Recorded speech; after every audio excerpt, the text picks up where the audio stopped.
is CBS News Miami. Good afternoon, and thank you so much for joining us. I'm Erica Gonzalez, and welcome to the CBS News Miami's 4 p.m. Quickcast. Let's take a quick look at today's top stories, and we begin with the crisis in the Middle East. Governor Ron DeSantis is coordinating flights to Tampa to bring home Americans who are trapped in Israel. President Trump says he'll decide in 2 weeks whether the U.S. will join Israel offensively, giving diplomacy a chance first. CBS News Miami's Natalie Brand has the latest. In Geneva, Switzerland, Iran's foreign minister is meeting with his European counterparts, pushing to end the conflict through diplomacy. Iran delivering this message as talks begin. Iran is defending itself against the barbaric aggression. We are entitled, tasked, and determined to defend our territorial integrity, national sovereignty, and security with all force. Iran's foreign minister says while the U.S. has sent messages calling for negotiations, Tehran will not negotiate unless Israel's aggression stops. We are operating in the name of regional stability and global security. Israel says it's not backing down, even as President Trump is holding off for now, saying he'll decide what to do within 2 weeks. If there's a chance for diplomacy, the president's always going to grab it, but he's not afraid to use strength as well. Secretary of State Marco Rubio and Special Envoy Steve Witkoff met with the UK's Foreign Secretary ahead of today's meeting in Geneva as the U.S. tries to re-engage in direct talks with Iran. As the State Department makes plans to help with evacuations of Americans trying to leave Israel, private rescue groups in the state of Florida are also assisting. Thank God that the Jewish Sabbath starts tonight because we really desperately need that rest and that sleep. Josh Hammer arrived back into the U.S. early Friday morning. He said he decided to get out as strikes killed civilians in the week-long conflict. Natalie Brand, CBS News, the White House. Always tracking, always alerting. This is Next Weather. All right, now back here in South Florida, it is almost the start of the weekend. So obviously everybody wants to make plans around what the weather's going to be like, but especially for Sunday because we're going to be celebrating our Florida Panthers. I think it's still going to be good. We're looking at morning showers, and then we'll transition to inland afternoon thunderstorms. But looking good, everybody. No big change from the thinking as far as the plan here, as far as weather is concerned. There are still going to be some showers moving in through the morning hours. That's the same pattern we've been in the last few days. I haven't really changed my forecast in any significant way. There's a chance of a little straggler shower coming in towards the late end of the day, but those in the afternoon with the heating of the day as they come on shore tend to kind of diminish. So I think we're still looking good with temperatures here in the mid and upper 80s. Of course, it'll feel like the 90s, so there will be plenty of sunshine. So make sure you have the sunscreen out and give yourself some shade and a little few extra breaks. Kind of run into a restaurant, get a little AC there, and I think we'll be doing good. As far as any significant rain, I just don't see that in our forecast over the next few days. So we're looking pretty good.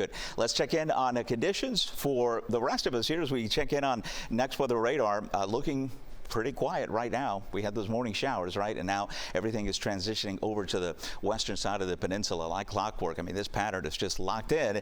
And there are a few exceptions here and there. Sometimes we can get some afternoon showers and storms that kind of blow up across the Everglades, and some of those kind of work their way back towards the interior, but really haven't seen that over the last few days, and I'm not expecting that to be a big deal for the remainder of your Friday, so I think we're still looking good. There are those little cells just west of Okeechobee over to the Everglades, I-75, but those are not headed in the metro's direction here, so all that wind is pushing all the storms that develop towards our west. Temperatures right now, as they have been the last few days, that's a good thing about that southeast wind as well. Helps the sea breeze push some Atlantic air in, and the water temperatures are upper 80s, but at least that's where it leaves our air temperatures here. If we had a reverse wind, boy, that's when you really start getting into the record territory. Nothing like that. Perfectly normal. High temperature this time of year is 90. I don't see even days where we're going to go and surpass that by any significant mark here. Look at the numbers, though. Pembroke Pines in the upper 90s, Fort Lauderdale in the upper 90s. So what time is it now? 4? So you're out there in the parade on Sunday. This is what it will feel like at around 4 o'clock. There's no change. Temperatures will be in the upper 80s, but because of the humidity, we'll be looking at 90s. But this pattern is not going to break. The big dome of high pressure east of us here, and we're going to continue with that southeast wind. So it's the same maps I've been showing you here. Would like a nice little weather pattern change change. But even into next week, I still think we hold on to this. So it's not just through the weekend, but next week we're going to favor western side of Florida. Not that we'll be, completely rain-free. We won't be. We'll have those coastal showers, but the bulk of the thunderstorm activity will push towards the west. So here we are Saturday morning. You wake up early enough and you get those very early morning showers, but then we get that nice break, sunshine that breaks through.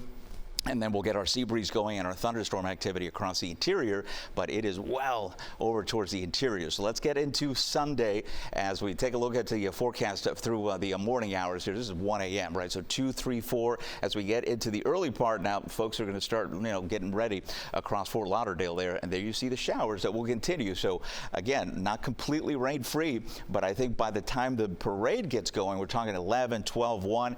The bulk of the activity once again will be to our west. Slight chance of a little shower coming in through the afternoon, but because we're so hot and dry at that point, that shower just kind of diminishes. Most of the action again will be across the interior, and that has not changed. Next weather 7-day forecast will show that. Quick check on the tropics. We are quiet as can be. Nothing expected over the next 7 days, and I think it looks more and more likely that we're going to get through June without an A storm here, and that is fantastic news. Rain chances for the most part. This will be in the morning. Interior afternoon storms, and you can see the temperatures not budging much near 90. Thank you. Some new details this afternoon on a bad crash in Hialeah that involved a police officer. This happened overnight on East 4th Avenue and East 18th Street. Hialeah police say that the driver of the Cadillac failed to stop at a stop sign and then crashed right into that police vehicle. Both the officer and the driver were hurt and they were taken to Jackson Ryder Trauma. No word on their conditions as of this afternoon. All right, now to a story you'll see only here on CBS News Miami. A man is in custody nearly 30 years after police say he killed a young man in Miami-Dade, and it was back on Thanksgiving Day. Deputies say the suspect, a former gang member, fled to Peru, stole the identity of a Peruvian military member, and has been working for the government for decades. DSO detectives are in Peru, and they're hoping to question this man. That's 49-year-old Christian Miguel Orozco. Investigators say that Orozco assumed the identity of a Peruvian military member. His name Eduardo Enrique Albarracin Trillo, after they say that he shot and killed 22-year-old Jimmy Schwartz 28 years ago. Detectives say that Schwartz and Orozco, who is a former gang member, got into an argument at a mobile gas station on 79th Street. It was on Thanksgiving night back in 1996. The detectives say Orozco shot and killed Schwartz. Didn't even think once that something so tragic could happen on such a day. But I didn't get up, and I didn't hug him, and I didn't kiss him goodbye. Well, MDSO says that it could take up to a year to get Orozco back in the United States, and that they're working with the Peruvian authorities to figure out how he was able to assume a new identity and how he got into Peru in the first place.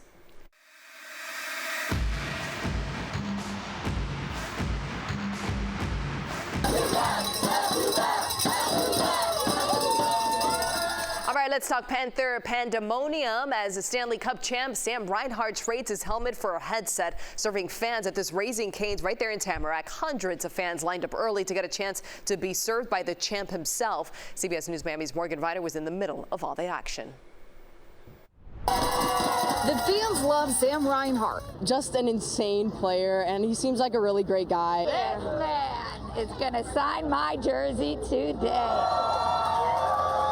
And he loves them right back. You know, we're just happy-go-lucky guys, and we're happy to be here, and we're going to have a good time doing it. The Florida Panthers player who scored 4 out of the 5 goals in the championship game. What was running through my mind? A whole lot of nothing. A little bit of a blackout. Just a regular guy taking orders at the drive-thru. Welcome to Cane's. Here's your box combo. At the counter. Welcome to Raising Cane's. Who said this isn't a hockey town? And serving chicken. 4 box combos coming right up. The second 2 were easier. This after days of celebrating, from the locker room to the elbow room to 11 to Raising Cane's. Are you sleeping? How are you still going? How am I still going? There was no sobriety check this morning, let's be honest. Fans waited in the rain for a glimpse of the championship player. Chicken and a possible 3-peat on the menu. Last year when we won, we didn't think about the second one. We enjoyed that one for a little bit, and that's what we're going to do right now. We're certainly enjoying this one. Marchand! Bradley Marchand!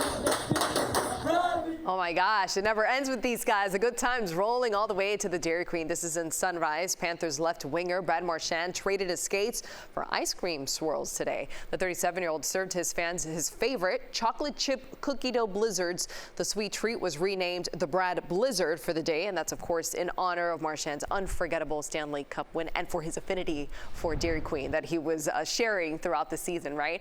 Parade preparations are underway to celebrate the Stanley Cup Champions. So barricades, look at this, they're already in place along the parade route, and the stage is set. Sunday's championship parade will run along A1A right there in Fort Lauderdale. It starts at noon, and more than 200,000 people are expected to be there. And CBS News Miami will bring it to you live, the whole thing. You could join us for live special edition of CBS News Miami Morning Edition, live from Fort Lauderdale Beach, Sunday morning, starting at 7.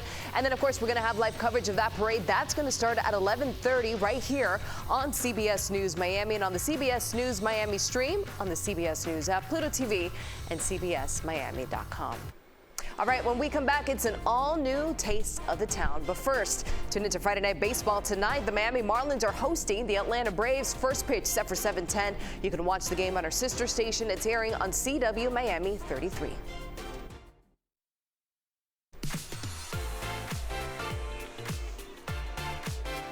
All right, so we're all pumped about this. It's finally Friday, our favorite day of the week, but it also means that CBS News Miami's Lisa Petrillo is going to join us with something to whet your appetite in tonight's Taste of the Town. Well, we're here in the kitchen at City Place in Doral at Ceviche with Chef Alvaro here. Hey. You've been here many years. Yes, What fancy tacos we're making? We're making right now some of our best happy hour items, which is crispy tacos.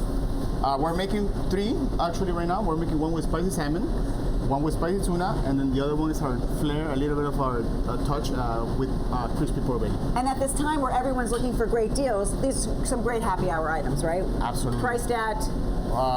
Happy hour items around like between $12 to $13. Mm-hmm. And people can make meals out of them. Oh yeah, absolutely. So what do you feel about community coming out to see you on a regular basis? Oh my God, here? it's big. I recently moved to Doral, and it's such a family community. Main menu is, really quick, if you were to describe ceviche type of concept is? It's Peruvian with an Asian kick. All right, well, we're not telling you anymore because we got food to eat. We've got to show you a lot more. It's all coming up on CBS News Miami at 5:30 and Taste the Town. I will see you then. I'm Lisa Petrillo. Back to you, Chef. Woohoo, I'm excited. Oh my gosh, que rico, yeah. Well, hope that you tune into that coming up later on today, CBS News Miami at 5. And also, speaking of joining us, we hope that you'll join us tomorrow night at 7:30. It's for the CBS News Miami special Illuminating Alzheimer's. It's tomorrow night at 7:30 right here on CBS Miami. It's also going to be streaming on the CBS News app, Pluto TV, and CBSMiami.com. All right, that's the CBS Miami Quickcast. I'm Erica Gonzalez, and we hope to see you tonight on CBS News Miami at 5.